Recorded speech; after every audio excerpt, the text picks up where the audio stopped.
오늘 보실 말씀은 구약성경 1232면에 다니엘서 2장 1절로 13절 말씀까지를 제가 한 절 읽고 여러분들 한 절 읽고 교독하며 읽도록 하겠습니다.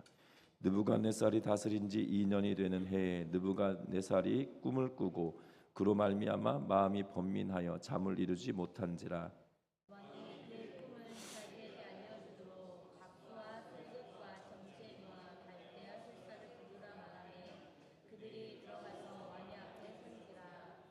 왕이 그들에게 이르되 내가 꿈을 꾸고 그 꿈을 알고자 하여 마음이 번민하도다 하니.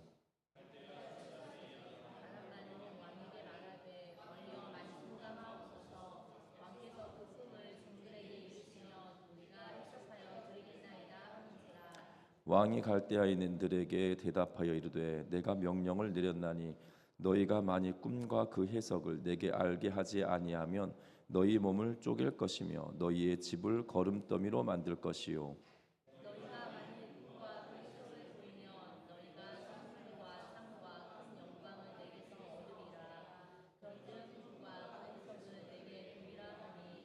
그들이 다시 대답하여 이르되 원하건대 왕은 꿈을 종들에게 이르소서. 그리하시면 우리가 해석하여 드리겠나이다 하니.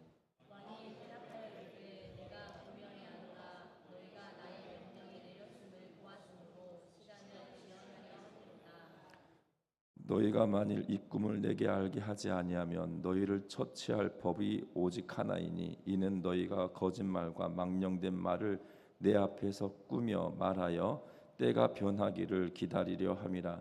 이제 그 꿈을 내게 알게 하라. 그리하면 너희가 그 해석도 보일 줄 내가 알리라 하더라.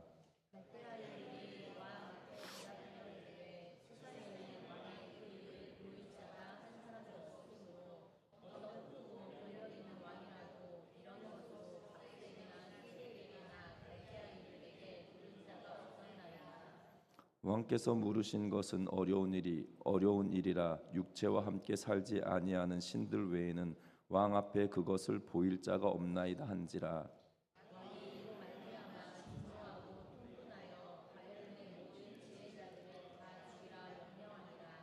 같이 읽습니다. 명령이 내림에 지혜자들은 죽게 되었고 다니엘과 그의 친구들도 죽이려고 찾았더라. 아멘. 우리 서로 인사 나누고 말씀 나눕니다. 사랑하고 축복합니다. 우리는 해가 지지 않는 나라 그러면 영국을 가리킨다라고 많이들 이야기합니다. 그래서 해가 지지 않는 나라 그러면 영국을 말하는데 이 낯설지 않는 그러한 모습을 보게 되죠. 또한 이 영국이 제국으로 가장 정선기를 이룰 때는 식민지와 보호령 등을 합해서 전 세계 육지의 4분의 1가량을 가지고 있었다고 합니다. 또한 4만 5천만 명에 이르는 사람들을 지배했다라고 이야기합니다. 그래서 또 다른 영국의 또 다른 이 표현들을 두고 뭐라고 이야기하냐면 신사의 나라다라는 표현을 쓰고 있는 것을 보게 되죠. 하지만 신사의 나라다라고 일컬어지고 또한 해가 지지 않는 나라다라고 불려지지만 정말 신사의 나라일까라는 생각이 들어집니다. 왜냐하면 제국주의 시대다라는 이 이름을 제국주의 시대의 폐단들을 우리가 너무나도 잘 알고 있기 때문이고 우리가 일제 강점기를 보내면서 제국주의의 악행들을 우리가 몸소 경험한 경험이 있기 때문에 제국주의라고 하는 단어 자체가 불러오는 그러한 심상치 않은 그러한 느낌들은 분명히 있다라는 사실이죠. 그런데 영국은 신사의 나라다. 그리고 심지어 이런 표현도 썼습니다. 선량한 제국주의의 창시국이다라고 이야기할 만큼 선량한 제국주의의 창시국이다라고 일컬어질 만큼 이 이미지 관리가 탁월했던 그러한 나라이기도 한 것처럼 보여집니다. 미국의 역사학자이고 하버드대 교수였던 교수는 이 제국의 심판이라고 하는 책을 지었는데요.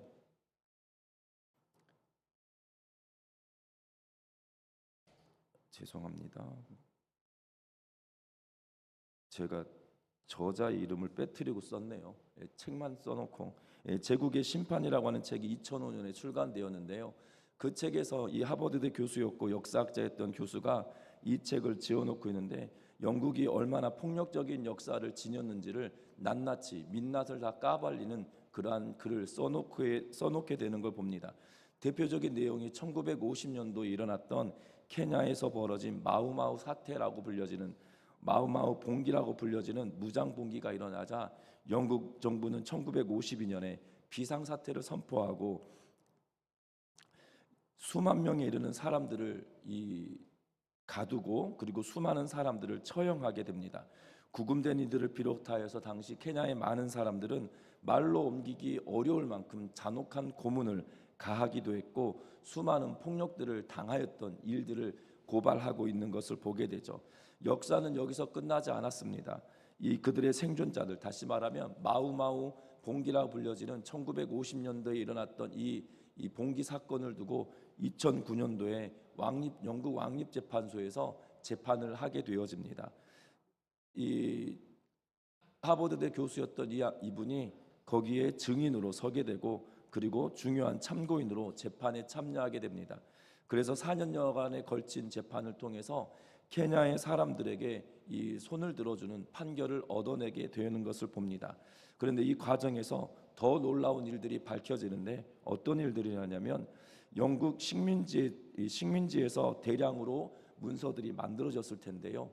국가적인 차원에서 식민지에서 만들어졌던 문서들을 파기하고 심지어 본국으로 보고되어졌던 보고서의 내용들까지도 비밀리에 보관해 왔던 것이 드러나게 되었다고 합니다. 이 책은 18세기부터 시작하여서 20세기에 걸친 인도나 보호전쟁, 벵갈, 남아프리카 그리고 독립전쟁에 이르는 수많은 일들에 대한 이 핍박과 억압에 대한 내용들을 기록해 놓고 있는 것을 보는데요. 어떻게 보면 이 책으로 인하여서 수많은 사람들이 대영제국이라고 불려지는 그 나라가 신사의 나라는 아니었다라는 것을 다시 한번 느끼게 되어졌던 때라는 것을 보게 되어집니다. 특별히 오늘 성경의 말씀을 통해서 보면 다니엘서의 2장의 말씀은 당시 최대 강대국이었던 이 바벨론이 얼마나 그들의 민낯을 보여주는 그러한 모습을 보게 된다는 거죠. 오늘 본문의 내용은 이러합니다. 느부갓네살 왕이 오른 지 2년이 되던 해에 꿈을 꿉니다. 그런데 그 꿈의 내용을 그도 알지 못합니다. 그래서 이 술사들, 다시 말하면 꿈을 해석하는 이들에게 그 꿈을 해석하라고 말하는데 이 꿈을 해석하는 술사들과 박사들이 왕이 무슨 꿈을 꾸었는지 말해줘야 우리가 그 꿈을 해석할 수 있지 않겠냐라고 이야기하는 내용이 2번에 걸쳐서 기록되어져 있는 것을 봅니다. 이것이 오늘 본문의 전체 내용인데요. 여러분들 제 목소리 잘 들리시나요? 예, 저는 지금 제 목소리가 잘 안 들려가지고 여러분들 중요한 거는 이 느부갓네살 왕이 이러한 상황에 처했기 때문에 어찌 보면 강력한 나라라고 불려졌던 바벨론의 민낯을 보게 되어지는 사건을 봅니다. 꿈으로 말미암아 그 제국이 어떠한 제국인지 그 실상을 보게 되는 내용을 봅니다. 분명한 것은 오늘 본문 말씀을 통해서 정말 세상의 나라들이 강력해 보이고 세상의 나라가 엄청 큰 것처럼 보여진다 할지라도 분명한 것은 저와 여러분들이 하나님의 나라와 하나님의 백성됨이 가장 크다라는 것을 기억하면서 믿음으로 살아가는 우리 전미중학교의 모든 성도님들 되시기를 주의 이름으로 부탁드립니다. 먼저는 1절부터 3절 말씀까지를 다시 한번 읽어보겠습니다. 같이 읽습니다. 느부갓네살이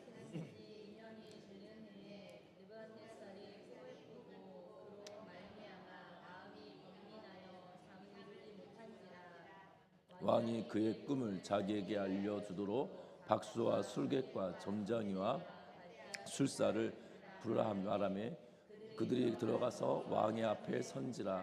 왕이 그들에게 이르되 내가 꿈을 꾸고 그 꿈을 알고자 하여 마음이 번민하도다 하니. 아멘.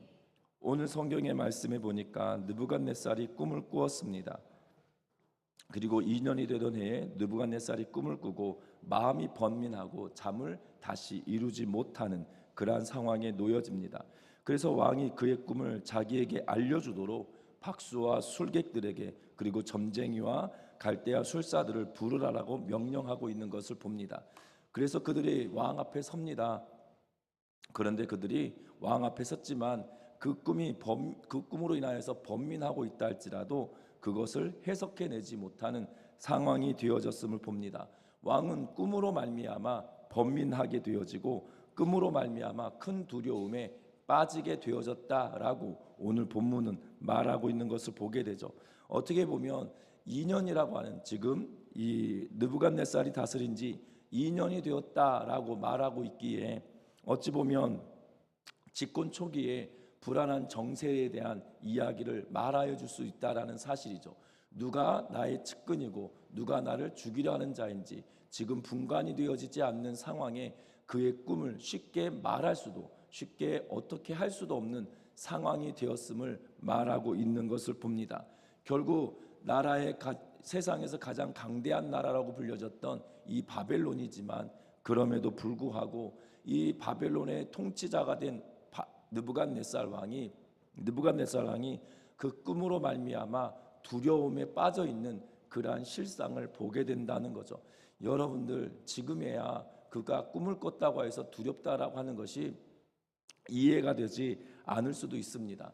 만약에 여러분들 미국의 대통령이 꿈을 꾼 걸로 인하여서 불안하고 염려하고 걱정하고 그래서 그가 어떤 선택을 할지 불안하다라면 이 수많은 이 다른 나라들이 얼마나 불편하겠습니까?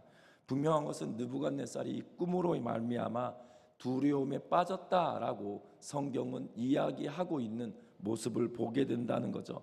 결국 위대한 나라, 강대한 나라의 왕이다라고 불려지는 느부갓네살도 그 꿈으로 인하여서 아무것도 아닌 존재임을 우리가 실제로 알게 되었음을 말하고 있는 것을 봅니다.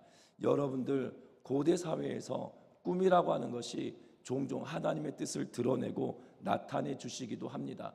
창세기 20장 말씀을 통해서 보면 하나님께서 이 아브라함 20장에 보면 아브라함이 가나안 땅을 떠나 다시금 이 그랄 땅으로 갔을 때 아비멜렉에게 꿈을 통하여서 사라를 보호하고 계시는 모습을 보게 되죠. 또한 창세기에 동일하게 이 바로 왕에게 꿈을 통하여서 요셉이 그 꿈을 해석하게 하고 있는 그러한 모습을 보게 됩니다. 꿈은 분명하게 해석이 이루어질 때야 비로소, 그 꿈이 해석될 때야 비로소 그 꿈으로부터 안전하게 되어지는 그러한 모습을 보게 되죠. 여러분들, 그런데 이 술객들이 이 이야기를 하며 바벨론 왕을 두려움에서 건져내는 것이 아니라 그 이야기를 듣고 도리어 더 불안하게 만들어지는 그러한 모습을 봅니다. 그래서 오늘 본문의 내용 보면 술객들에 대한 이야기를 4절부터 6절 말씀까지 하고 있는데요. 같이 한번 읽어봅니다. 갈대아 술사들이 아람 말로 왕에게 말하되 왕이여 만수궁하옵소서. 종들에게 이르시면 우리가 해석하여 드리겠나이다 하는지라. 왕이 갈대아인들에게 대답하여 이르되 내가 명령을 내렸나니 너희가 만일 꿈과 그 해석을 내게 알게 하지 아니하면 너희 몸을 쪼갤 것이며 너희의 집을 거름더미로 만들 것이요 너희가 만일 꿈과 그 해석을 보이면 너희가 선물과 상과 큰 영광을 내게서 얻으리라. 그런즉 꿈과 그 해석을 내게 보이라 하니. 아멘. 오늘 이 왕이 말하였음에도 불구하고 술객들은 뭐라고 반응하냐면 왕이여 만수무강하십시오라고 이야기합니다. 그리고 그 꿈을 우리에게 말해달라라고 말하고 있는 것을 보게 되죠. 그런데 왕은 이들에게 뭐라고 이야기하냐면 내가 명령을 내렸다. 내 꿈과 그 해석을 나에게 내놓아라 라고 말하고 있는 것을 보게 되죠. 또한 그 술사들에게 뭐라고 이야기하고 있냐면 이 꿈과 해석을 나에게 알리지 않는다라면 너희 몸을 쪼갤 것이고 너희의 집은 거름더미가 되게 하겠다라고 말하고 있는 것을 봅니다. 여러분들, 이 강대국이었던 나라의 술사들도, 술객들도, 박사들도, 또한 꿈을 해몽하는 자들도 무기력한 상황에 도착하였음을 보게 되어지는 것을 봅니다. 여러분들, 우리가 잘 아셔야 되는 것은 이 고대 사회의 바벨론의 왕들의 꿈은 그냥 꿈이 아니라 어떤 꿈을 꾸었을 때 어떤 일이 있었다라는 것이 기록으로 남겨져 있습니다. 그래서 그 기록들을 보고 과거에 어떤 왕이 어떤 꿈을 꾸었을 때 나라에 어떤 일들이 있었는지를 상세하게 기록하여서 마치 통계와 같은 역할을 하였던 것이 술객들과 박사들의 역할이었습니다. 다시 말하면 쉽게 신들을 불러서 그들이 점을 친 것이 아니라 그들이 가지고 있었던 자료들을, 방대한 자료들을 찾아보면서 왕이 이런 꿈을 꾸었을 때 나라에 어떤 일들이 있었는지, 그리고 왕이 이러한 일들을 했을 때 어떤 일이 벌어졌는지에 대한 통계적인 내용을 가지고 왕에게 보고하고 그 자료들을 가지고 해석해주는 그러한 역할을 했던 것들을 보게 된다라는 사실입니다. 그런데 중요한 것은 지금 바벨론 왕 느부갓네살이 어떤 꿈을 꿨는지 그 누구에게도 알려줄 수 없다라는 사실이죠. 지금 성경 본문은 우리에게 알려주는 것은 바로 이 느부갓네살 왕이 어떤 꿈을 꾸었는지 본인도 기억하지 못하는 것처럼 여겨집니다. 그런데 잘 보면 이 2장 1절에 말했던 것처럼 두 번째 되던 해, 2년이 되던 해라고 이야기하고 있어서 그의 정권 초기에 누가 그의 측근인지, 누가 그의 대적인지 알 수 없는 그러한 상황이다라면, 그가 꿈을 꾸고 번민하는 상황에 꿈을 알려주지 않을 수도 있다라는 사실들을 염두에 두고 오늘 본문을 보셔야 된다라는 사실이죠. 그런데 이 술객들이 어떠한 것도 할 수 없는 것을 보게 됩니다. 앞에서 말씀드렸던 것처럼 이 술객들과 박사들이 점을 치거나 신들에게 뭔가 신탁을 통하여서 왕에게 알려주는 것이 아니라 데이터를 기반으로 통계를 가지고 왕에게 알려주는 역할을 했었다라고 말씀을 드렸습니다. 왜냐하면 뒤에 보면 이렇게 기록하고 있죠. 우리 같이 한번 성경 읽어보는데요. 12절 말씀 같이 한번 읽어봅니다. 10절과 11절입니다. 10절과 11절 같이 읽습니다. 갈대아인들이 왕 앞에 대답하여 이르되 세상에는 왕의 그 일을 보일 자가 한 사람도 없으므로 어떤 크고 권력 있는 왕이라도 이런 것으로 박수에게나 술객에게나 갈대아인들에게 물을 자가 없었나이다. 왕께서 물으신 것은 어려운 일이라 육체와 함께 살지 않은 신들 외에는 왕 앞에 그것을 보일 자가 없나이다 한지라. 아멘. 지금 뭐라고 이야기하냐면 갈대아인들이 왕 앞에, 다시 말하면 술객과 박사와 점치는 자들이 왕 앞에 나옵니다. 그리고 다시 한번 말합니다. 말해주지 않으면 알 수 있는 사람이 아무도 없습니다 라고 말합니다. 그리고 뭐라고 이야기하냐면 왕이 물으신 것은 정말 어려운 일이다. 육체를 가지지 않은 신만이 그것을 알 수 있다라는 의도로 10절과 11절 말씀에 이야기합니다. 그러면 신들만이 안다라고 이야기하였을 때 그러면 이 박사들과 술객들은 뭐 해야 되는 거예요? 자신들의 신에게 간청해야 되는 거예요. 기도하고 뭔가 응답해달라고 나아가야 되는 것 아니겠습니까? 그런데 이 다니엘서 2장 말씀을 보면 그들의 신에게 나아갔다, 기도했다, 그리고 그들의 신을 부르며 무언가 어떤 행동을 했다. 마치 열왕기에 기록되어져 있는 엘리야와 바알과 아세라의 선지자들과 대결을 할 때처럼 그들의 몸을 상하고 계속 뛰며 춤추며 그의 신을 부르는 행동이나 행위가 있을 법함에도 불구하고 그 어떠한 일도 하고 있지 않다는 거예요. 심지어 점을 치는 그 어떠한 행동도 하지 않고 있는 모습을 보게 된다는 겁니다. 분명한 것은 그들도 압니다. 그들의 통계적으로 알 수 없는 상황이고 그들이 신에게 빌어봤자 어떠한 응답도 있지 않다라는 사실을 그들이 알고 있다는 거죠. 지극히 무기력해져 버린 그들의 술객들을 보게 됩니다. 분명한 것은 우리의 신앙의 여정도 똑같을 수도 있다는 거죠. 분명한 것은 제국의 왕도 꿈 하나 때문에 두려워하고 또한 제국의 왕의 꿈 때문에 지금 수많은 학자들과 술객들이 두려워지고 무기력해지는 그러한 상황에 놓여졌음을 보게 된다는 겁니다. 심지어 이 왕은 어떠한 상황까지 치닫고 있냐면 이성을 잃어버린 것과 같은 모습을 우리에게 보여줍니다. 7절부터 9절 말씀까지 보면 이렇게 말하는데요. 왕이 이렇게 말합니다. 왕이 대답하여 이르되 내가 분명히 아노라. 너희가 나의 명령을 나의 명령이 내렸음을 보았으므로 시간을 지연하려 함이도다.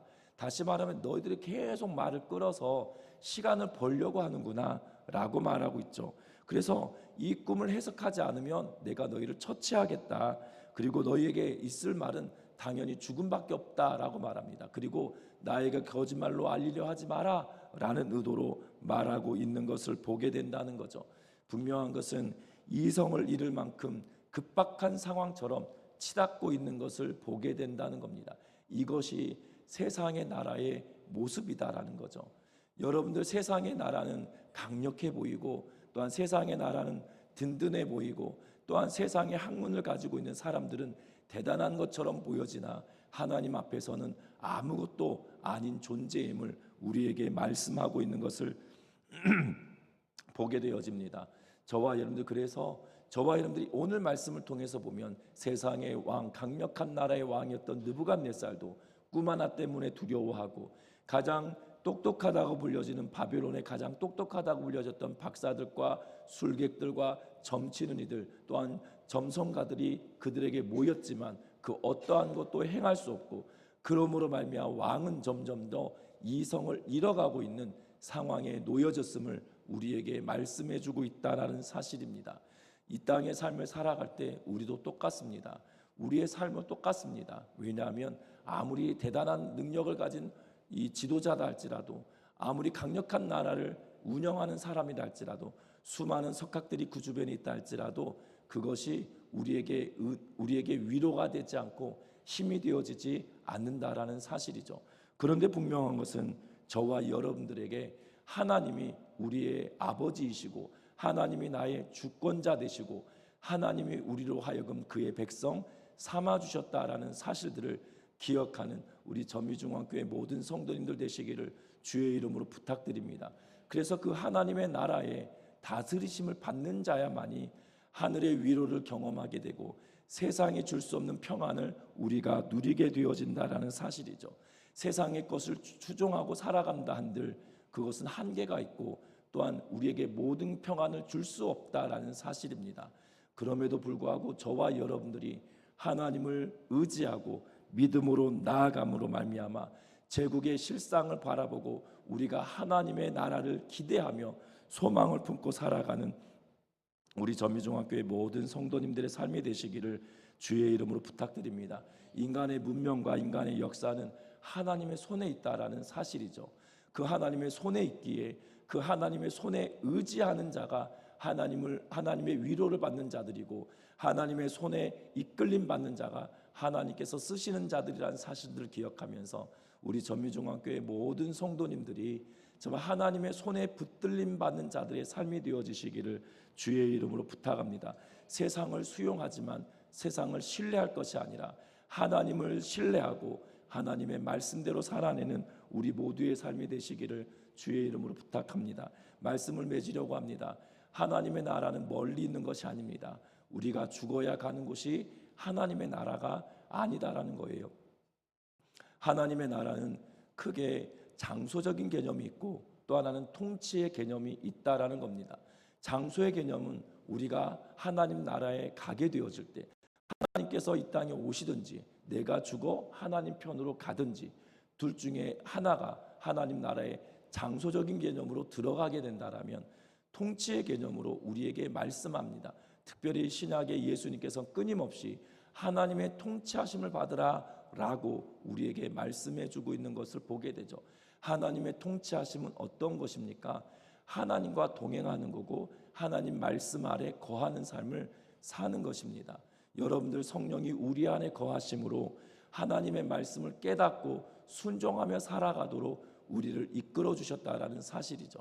이미 우리 안에 하나님의 통치가 이루어졌음에도 불구하고 우리의 마음속에 하나님의 통치하심을 인정하고 살기로 결단하는 것이 아니라 내 마음과 내 생각대로 하나님의 통치를 거부하고 살고 있다라면 하나님의 나라가 이미 내 안에 임하였음에도 불구하고 그 하나님의 나라를 누리지 못하고 살아간다는 걸 기억하면서 저와 여러분들이 내 안에 이루어진 하나님의 나라를 누리며 살아가는 우리 전미중앙교회 모든 성도님들 되시기를 주의 이름으로 부탁합니다. 하나님은 분명히 말씀하십니다. 우리에게 함께하길 원하시고 나와 동행하길 원하시고, 그래서 임마누엘 하나님을 우리에게 끊임없이 말씀하시며 내가 너와 함께하겠다라고 말씀하고 계시는 것을 보게 되죠. 그 하나님의 말씀 앞에 우리가 겸비하며 나아가고 하나님의 말씀 앞에 전심으로 나아갈 때 하나님의 다스리심을 구하고 하나님의 다스리심을 경험하고 하나님의 다스리심을 체험하는 우리 모두의 삶이 되시기를 주의 이름으로 부탁드립니다. 기도합니다.